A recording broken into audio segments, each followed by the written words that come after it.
Guarantee से कह सकता हूं कि पूरे उत्तर प्रदेश में किसी गरीब की तरफ आंख उठाने वाला कोई गुंडा बचेगा नहीं। मेरी बात को आप याद रखना। प्यारे साथियों, उत्तर प्रदेश के क्या हाल है। उत्तर प्रदेश में ऐलानिया कत्ल हो रहे हैं, ऐलानिया कत्ल। अभी बदायूं में ऐलानिया कत्ल हुआ। 2 महीने पहले सुधीर गुप्ता जी ने एप्लीकेशन दी कि मेरी जान को खतरा है, मुझे धमकियां मिल रही है, लेकिन उस बात को नजरअंदाज कर दिया गया। तो जाके एक अपराधी ने 2 लोगों की सरेआम हत्या कर दी। ये ऐलानिया कत्ल उत्तर प्रदेश में हो रहे हैं और मुख्यमंत्री कहते हैं कानून का राज स्थापित है। मेरी बात पर गौर करना साथियों। संभल में किशोरी के साथ गैंगरेप हुआ, कल मैंने ट्वीट किया था, और मुख्यमंत्री कहते हैं हर चौराहे पे यमराज खड़ा है। लेकिन यमराज जब गुंडे भारतीय जनता पार्टी से डरे जुड़े हुए होते हैं तो यमराज छुट्टी पे चले जाते हैं। प्यारे साथियों, कब साड़ के मां को मार दिया गया, बेटी को उठा ले जाया गया और बेटी का चीरहरण मीडिया के माध्यम से हुआ, और उस परिवार से जो वादे किए थे वो पूरे नहीं किए। मैं जाऊंगा परिवार से मिलने, वहीं आंदोलन करूंगा जब तक उस परिवार की मांगे पूरी नहीं होगी, मैं नहीं बैठूंगा चैन से। और रामपुर के बिलासपुर में भी एक पुलिस की जवान के द्वारा गोली मार के हत्या कर दी गई थी। उनके साथ भी सरकार ने वादे किए थे। हाथरस के परिवार के साथ भी सरकार ने वादे किए थे, एक भी वादा पूरा नहीं किया। मैं विपक्ष के साथियों को भी कहना चाहता हूं कि जिस तरह खामनेई साहब ने बहादुरी दिखाते हुए शहादत कबूल की, आप भी डरो मत, मेरे साथ खड़े हो जाओ। इस भारतीय जनता पार्टी को 2027 में उखाड़ के फेंक देंगे हम लोग उत्तर प्रदेश में। आप डरो मत, विपक्ष के साथियों डरो मत, मुकाबला करो। शहादत जिनके हिस्से में शहादत आएगी, समाज उनको याद भूलेगा नहीं। और जो लोग अंदर से समझौता करके बीजेपी का काम करेंगे, समाज उनको भी भूलेगा नहीं। मेरी बात को आप याद रखना। प्यारे साथियों, शाहजहांपुर में पाल समाज के हमारे एक बुजुर्ग के कान पकड़वा के अपमानित करने का काम हुआ। यह है उत्तर प्रदेश की सरकार जो बहुजन समाज के लोगों को अपमानित करती है। इसलिए बहुत सारी घटनाएं जो मेरी जानकारी में है, भदोही में मामूली से हैंडपंप के विवाद में जयसलाल सरोज जो चौकीदार थे, पेट्रोल डालकर जलाकर मार दिया। ये है कानून व्यवस्था। फर्रुखाबाद में नाबालिग दलित युवती को केरोसिन डालकर निर्मम हत्या कर दी गई। कानपुर में दलित बस्ती को जला दिया गया और महिलाओं के साथ मारपीट की गई, अभद्रता की गई। जौनपुर में 8 मार्च को थाना जाफराबाद में यश गौतम की 16 साल के बच्चे की हत्या की गई। जौनपुर के थाना खुटन में राजीव गौतम की हत्या की गई।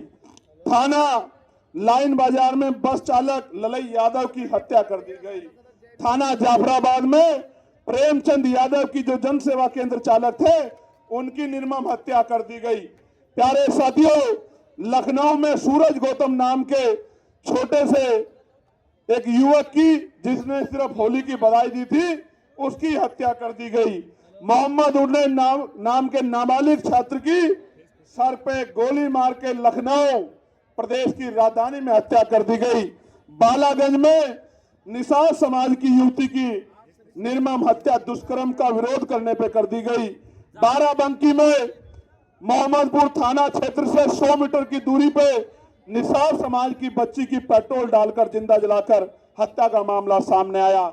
और प्रयागराज में दलित छात्रों के साथ भेदभाव का इतना बड़ा मामला सामने आया।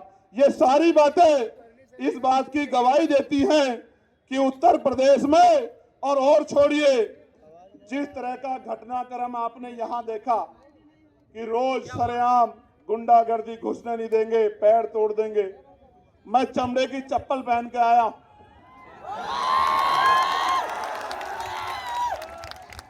और भीम आर्मी का, आजाद समाज पार्टी का झंडा और डंडा दोनों इतने मजबूत हैं। और मैं बता देना चाहता हूं कि हम चमड़ा उतारना भी जानते हैं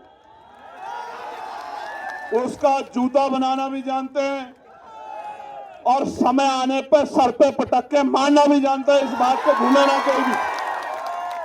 प्यारे साथियों, हमें ऐसे गैर जिम्मेदार लोगों की बातों में आके जिस तरह की गैर जिम्मेदारी यहाँ के कुछ अति ऊर्जावान और गैर जिम्मेदार नौजवानों ने दिखाई, किसी के इशारे पे उनकी बातों में आके हिंसा के और असंवैधानिक रास्ते पे नहीं जाना। मुझसे वादा करो ऐसे हाथ आगे करके कि ऐसे गुंडों के चक्कर में नहीं पड़ोगे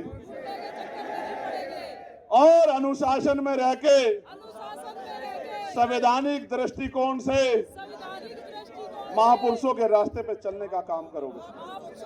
पक्का? प्यारे साथियों, मैं कहना नहीं चाहता था लेकिन ये बात बतानी जरूरी है।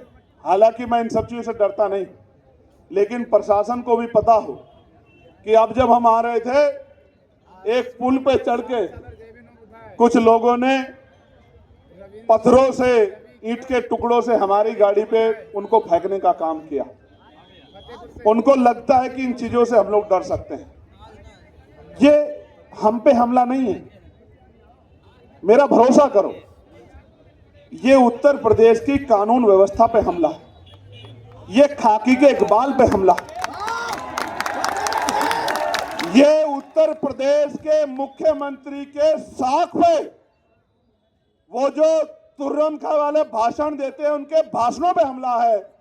हम तो सत्ता में नहीं है, हम तो सत्ता में नहीं है, लेकिन सत्ता द्वारा पोषित गुंडे अगर इस तरह का कार्य करते हैं तो वो मुख्यमंत्री को चैलेंज करते हैं, उनकी कानून व्यवस्था को चैलेंज करते हैं। हमको नहीं कर सकते। हम तो संविधान को मानने वाले लोग हैं। और मैं आपको कहना चाहता हूं, जिस दिन से हम लोगों ने मोर्चा लिया है, जानबूझ के हमारे खिलाफ इस तरह के भाषण की, भाई हम किसी धर्म के इष्टों को, भगवानों को आपत्तिजनक शब्द कहते हैं, हम एक धर्म के खिलाफ इस तरह की बातें करते हैं, इस तरह का जानबूझ के हमारी शक्ति जो आजाद समाज पार्टी की ताकत बढ़ रही है, उससे डर के इस तरह का दुष्प्रचार किया जाता। मैं गारंटी देता हूं, मैं वकील हूं।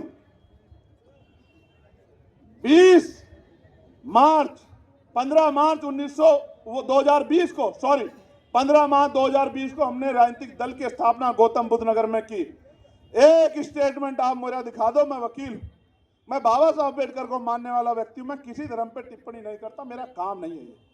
मेरा काम एक ही काम है कि चाहे मेरे शरीर में लहू का आखिरी कतरा भी खत्म हो जाए, मैं इन गरीबों को इनका हक दिला के रहूंगा, इनके घर में उजाला करके।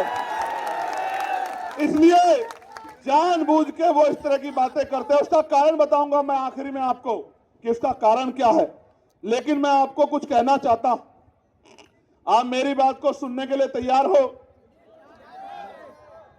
गौर से सुनो, नोट करो, फोन में घर जाके मेरा एक